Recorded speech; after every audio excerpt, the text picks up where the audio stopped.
Je m'appelle Claire, j'ai 31 ans, et pendant la majeure partie de ma vie d'adulte, j'ai été celle que ma famille appelle quand il y a du travail à faire, pas celle qu'on célèbre, pas celle à laquelle on pense quand on crée des souvenirs.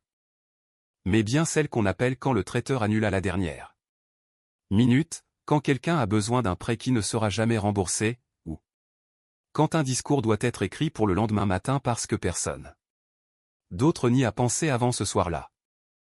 Je suis organisatrice de mariage de métier, ce que je considère désormais comme la blague la plus cruelle que l'univers ait pu me faire. Ma sœur aînée s'appelle Vanessa, elle a 34 ans, elle possède cette beauté naturelle qui pousse les inconnus à supposer qu'elle a une vie parfaitement maîtrisée, et elle s'est fiancée au printemps dernier à un homme nommé Daniel, que j'apprécie sincèrement. Ce qui a rendu tout ce qui a suivi beaucoup plus difficile à digérer. Quand Vanessa m'a appelé le soir de ses fiançailles, j'étais sur mon canapé, en train de manger des restes de pâtes. Devant une émission de décoration, elle était heureuse et essoufflée, et j'étais sincèrement ravi pour elle, je lui ai dit que je l'aimais. Je lui ai dit que Daniel était merveilleux, je lui ai promis de tout faire pour que leur mariage soit parfait, et j'aurais dû être plus précise sur le sens du mot « tout », car ma famille l'a pris comme un chèque en blanc. En moins d'une semaine, ma mère m'avait envoyé une liste, pas une demande, une véritable liste, les prestataires à contacter, une salle de réception dont une amie lui avait parlé.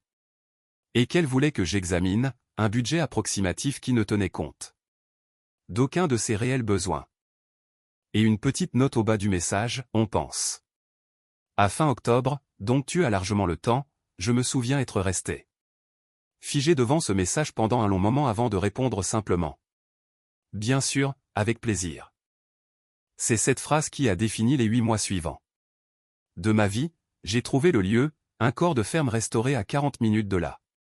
Ville, le genre d'endroit qu'on réserve 18 mois à l'avance, j'ai usé de mes relations pour obtenir à Vanessa et Daniel un samedi en octobre.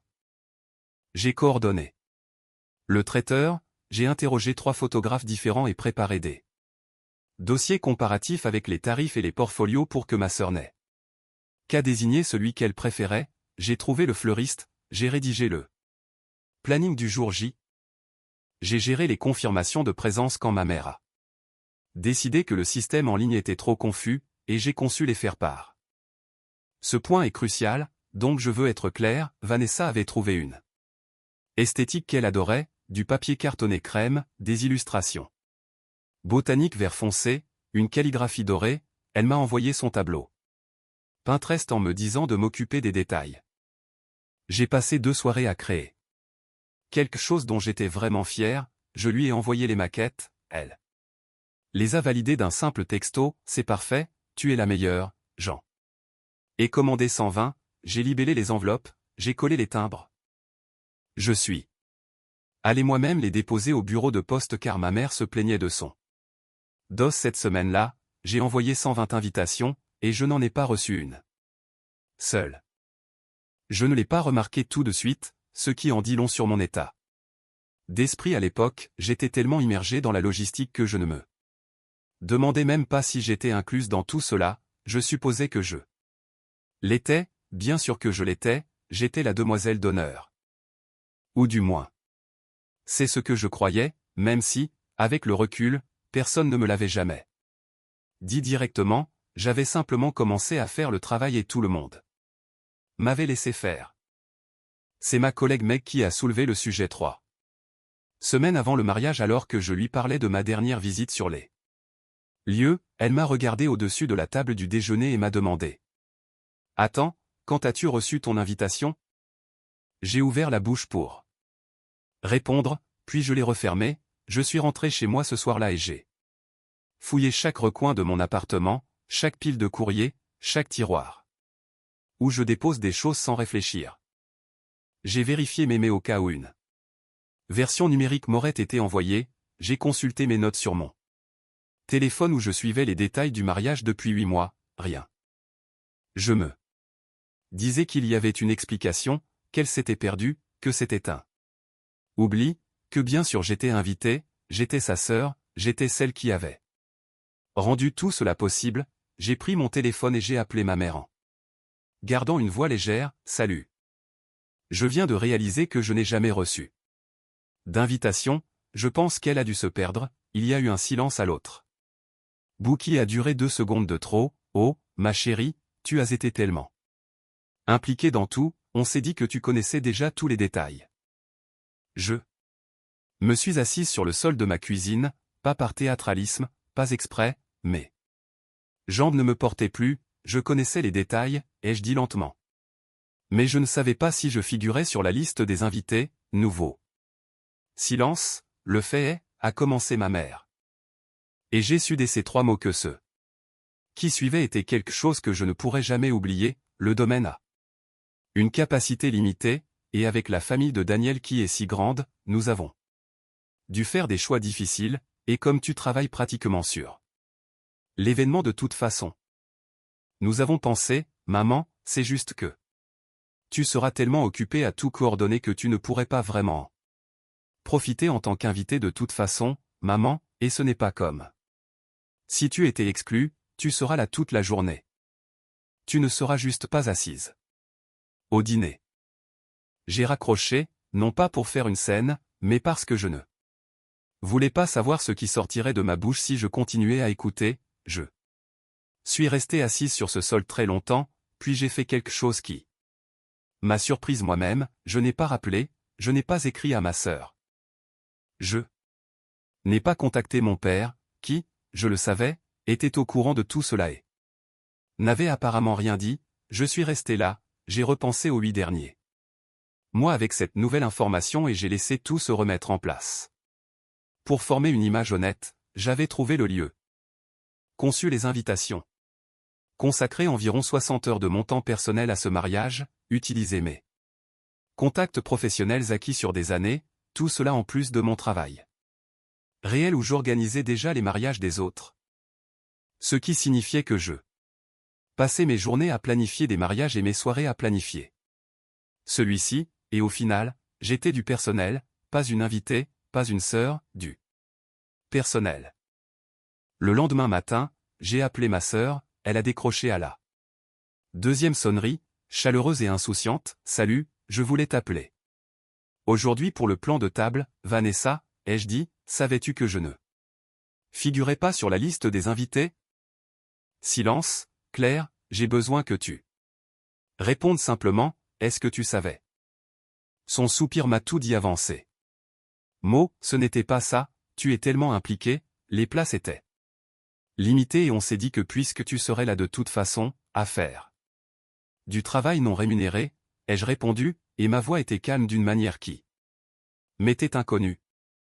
Pendant que tes invités s'assoient à un dîner que j'ai organisé avec un traiteur que j'ai trouvé et un centre de table que j'ai conçu avec un fleuriste que je connais depuis 6 ans, tu fais passer ça pour quelque chose d'horrible, je décris simplement ce qui s'est passé. Claire? Tu es ma sœur, tu seras là, tu verras tout, je travaillerai, ai-je dit, je serai le personnel, elle est restée silencieuse un moment avant de lancer, je trouve que tu es un peu dramatique. Je voudrais vous dire que j'ai eu une réponse puissante et clarifiante à ce moment-là, mais non, j'ai juste dit, d'accord, et j'ai raccroché, je suis allé au travail, je me suis assise à mon bureau et j'ai fixé les photos du lieu d'un nouveau client. Pendant 20 minutes sans rien voir, ce soir-là.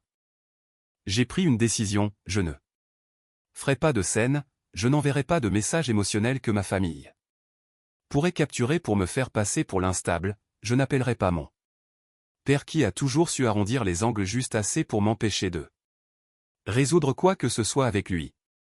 Je n'allais plus rien faire de ce que je faisais d'habitude, qui avaient tous un point commun, me garder dans leur système. J'allais cesser d'être disponible, je ne l'ai pas annoncé, c'est important, je n'ai pas envoyé de message pour dire que je démissionnais ou que j'arrêtais d'aider, ce qui leur aurait donné quelque chose sur quoi réagir ou un comportement à critiquer pour éviter de se remettre en question. J'ai simplement, tranquillement et totalement cessé de répondre, ma mère a envoyé un texto sur le choix du linge de table, je l'ai laissé non lu, Vanessa a appelé. Pour le planning du dîner de répétition, je n'ai pas décroché, mon père a envoyé un mail sur le stationnement, je n'ai pas répondu. Le jeudi précédent le mariage, j'ai envoyé un document de transfert de compétences à la coordinatrice du lieu, une collègue nommée Patricia en qui j'avais toute confiance, j'avais travaillé avec elle sur 4 mariages, je lui ai tout transmis, le planning, les contacts des prestataires, les notes pour le traiteur, la playlist, la liste des photos à prendre, le tout organisé et complet, j'ai ajouté une note disant que j'avais un empêchement personnel et qu'elle serait désormais l'interlocutrice unique, puis j'ai réservé un vol. J'avais en tête une destination depuis des années, la Nouvelle-Orléans, une ville que j'avais toujours voulu visiter sans jamais en avoir pris le temps, j'ai trouvé un hôtel dans le vieux carré avec un balcon, un de ces balcons en fer forgé avec des plantes qui débordent. Et j'ai réservé 4 nuits, j'ai fait une réservation pour un dîner dans un restaurant dont j'avais lu beaucoup de bien, je me suis acheté une nouvelle robe, orange brûlée, rien de ce que je porterais pour coordonner un mariage, juste quelque chose pour moi, je n'ai dit à personne où j'allais. Le samedi matin, pendant que ma sœur se faisait probablement coiffer dans une maison que j'avais aidé à trouver et préparer, je mangeais des beignets à une table en terrasse sous le soleil d'octobre avec du sucre glace sur mon pull et un café au lait qui refroidissait à côté de moi parce que j'étais distraite à regarder la rue, c'était la matinée la plus paisible dont je puisse me souvenir depuis des années. L'après-midi, j'ai marché pendant des heures, je suis entré dans une librairie et j'ai acheté 3 romans sans même lire la 4e de couverture, ce qui m'a semblé si extravagant que j'en ai ri. Je me suis assise au bord du Mississippi à regarder les bateaux passer pendant 45 minutes sans regarder mon téléphone une seule fois. Ce soir-là, je me suis préparé lentement dans ma chambre d'hôtel, j'ai mis la robe orange, je me suis maquillé comme je l'aimais. Et non comme je le faisais d'habitude, rapidement. Et de manière pratique avant de courir à l'événement de quelqu'un d'autre, je me suis regardé dans le miroir et j'ai ressenti quelque chose que je n'avais pas ressenti depuis longtemps. J'ai posté une seule photo sur les réseaux sociaux. Prise depuis mon balcon, les toits du vieux carré à l'heure dorée, le coin de ma robe orange visible en bas du cadre, la rambarde en fer forgé au premier plan. C'était une belle photo. J'ai écrit une courte légende sur le fait d'avoir enfin atteint une ville que j'avais toujours voulu voir, rien d'agressif, juste un moment de vie, puis j'ai posé mon téléphone écran contre la table et je suis allé dîner. Je n'ai pas regardé mon téléphone avant de rentrer à l'hôtel ce soir-là, rassasié, chaleureuse et plus proche de moi-même que je ne l'avais été depuis des mois, quand je l'ai repris. L'écran s'est allumé avec tellement de notifications que le nombre s'est transformé en un cercle rouge à 3 chiffres. Ma mère, mon père, Vanessa, ma tante maternelle, 2 cousins à qui je parlais rarement, la mère de Daniel. Ce qui m'a déconcerté un instant jusqu'à ce que je me souvienne que nous avions échangé nos numéros pendant la préparation, et même un SMS de ma grand-mère, ce qui a failli me faire perdre mon calme car ma grand-mère ne textait jamais. Elle le faisait peut-être 2 fois par an pour les anniversaires ou Noël, elle m'avait envoyé 5 messages, j'en ai lu assez. Pour comprendre ce qui s'était passé, Patricia avait tout géré. Professionnellement, j'en étais sûr, mais personne n'avait anticipé que la dynamique du jour, les tensions familiales, les petites crises et les décisions de dernière minute qui nécessitent quelqu'un qui connaît réellement tous les acteurs reposaient entièrement sur ma présence invisible, sans moi pour absorber, gérer, arrondir et rediriger. Les choses s'étaient dénouées de manière que j'aurais pu prédire si quelqu'un avait pensé à me demander, le fleuriste avait livré les mauvais arrangements sur le lieu de la cérémonie et les bons sous la tente du cocktail, Patricia avait géré. Mais la confusion avait causé 40 minutes de retard et ma mère, qui ne connaissait pas Patricia, avait apparemment réagi au stress en informant plusieurs invités que tout tombait en morceaux. Le toast de mon père, rédigé sans mon aide, contenait une blague que la famille de Daniel n'avait pas trouvé drôle, nécessitant une période de récupération pendant le cocktail, et Vanessa, à un moment de la soirée, m'avait appelé 14 fois, le dernier message, envoyé à 23h47. Était de ma sœur. Rien de tout cela ne serait arrivé si tu étais là, j'espère que tu es heureuse. J'ai posé mon téléphone sur la table de chevet, je suis resté assise sur le bord du lit dans ma robe orange pendant un long moment, pensant à ce qu'elle avait écrit, et surtout à ce qu'elle avait décidé que cette phrase signifiait, que j'avais choisi d'être absente. Que mon absence était un acte de sabotage, que l'échec de la soirée était mon œuvre, et non celle des gens qui avaient passé 8 mois à utiliser mon expertise sans m'inclure dans le résultat, ni le fruit des choix que ma famille avait fait sur qui comptait et qui servait, non, c'était ma faute. Parce que je m'étais retiré d'une situation où j'étais traité comme moins qu'une invitée à l'événement de ma propre famille. J'ai réfléchi à ce que j'aurais répondu 6 mois, 12 mois plus tôt. À n'importe quel autre moment de ma vie, quelque chose de long, de mesuré.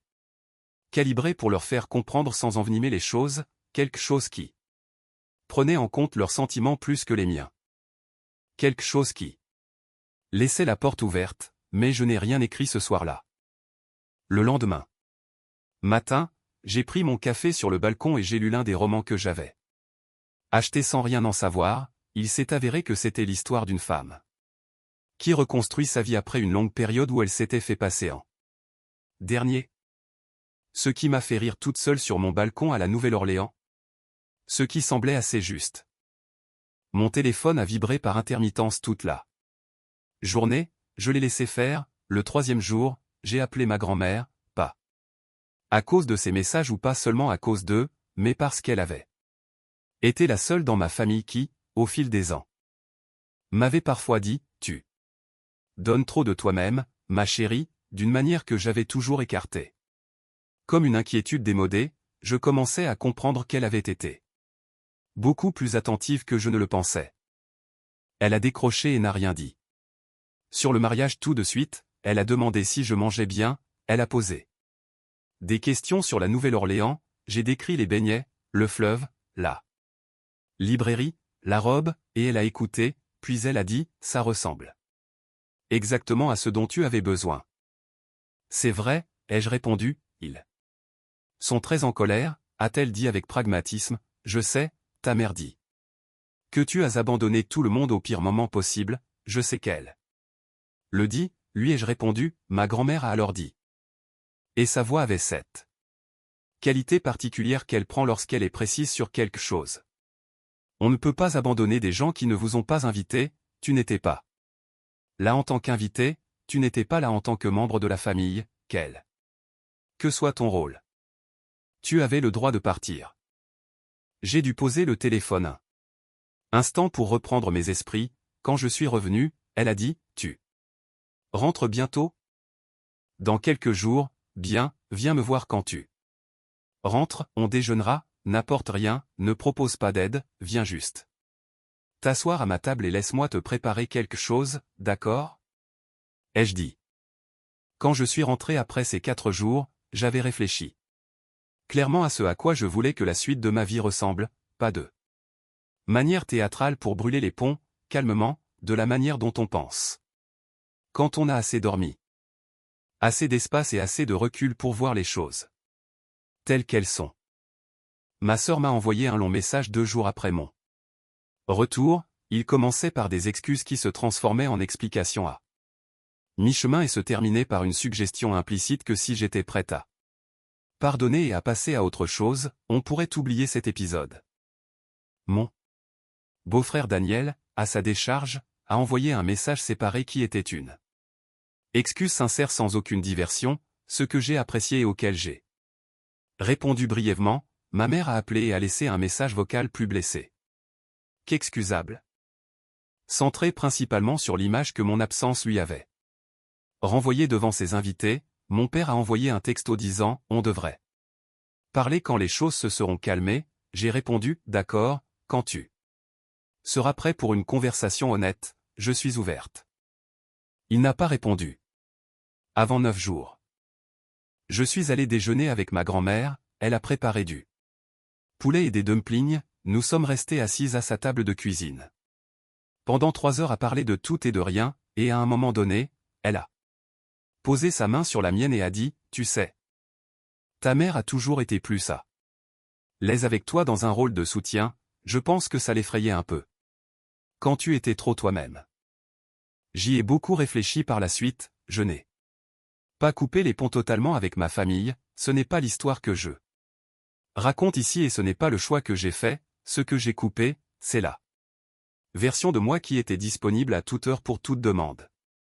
Celle qui absorbait la culpabilité, les critiques, le mépris et qui continuait à venir. Quand même, celle qui planifiait leur célébration pour ensuite rester debout.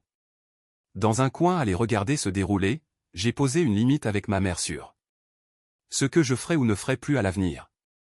J'ai eu cette conversation au téléphone, simplement et sans animosité, elle a pleuré, j'ai attendu qu'elle termine puis j'ai dit, je t'aime, mais je ne peux plus être la personne qui fait le travail et qui n'a pas sa place à table, ce n'est plus un rôle que je veux remplir.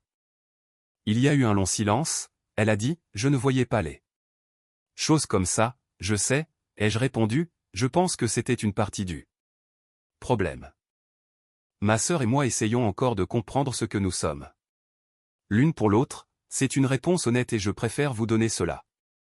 Plutôt qu'une résolution toute faite qui serait un mensonge, nous avons eu deux vraies conversations, dont l'une était difficile et l'autre encore plus. Ce n'est pas une mauvaise personne, elle a fait des choix qui reflétaient ce qu'elle avait toujours eu le droit de supposer, que je serais là, que je gérerais, que mes besoins attendraient, apprendre qu'aucune de ces choses n'était plus vrai a été un ajustement pour elle.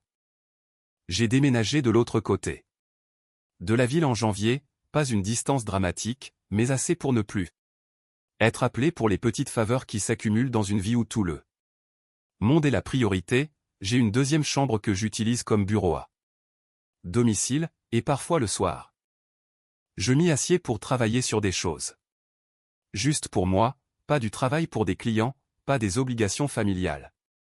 Juste des choses que je veux créer. Ma grand-mère est venue voir le nouvel appartement, elle a fait le tour de chaque pièce en hochant la tête avec approbation. Et quand elle est arrivée au bureau, elle a regardé le bureau que j'avais installé près de la fenêtre et a dit, c'est une bonne pièce, celle-ci ressemble à la tienne, c'est le cas, ai-je dit, bien, garde-la comme ça. J'ai beaucoup pensé à ce que j'aurais fait différemment si je pouvais revenir en arrière, pas sur la semaine avant le mariage ou le matin où je n'ai pas reçu l'invitation, ces décisions se sont imposées d'elles-mêmes une fois que j'ai connu la vérité. Je parle de plus loin, j'aurais posé une question plus tôt, pas une question conflictuelle, juste une question simple et honnête, la première fois qu'on m'a donné quelque chose à faire sans rien demander, et qu'est-ce que je recevrai en retour? Pas en termes d'argent ou de reconnaissance, mais en termes d'être vu, d'être compté, d'être un membre de la famille qui était servie et non seulement un fournisseur de services. Je n'ai jamais posé cette question, j'ai continué à être là en supposant que ma présence suffisait à garantir ma place.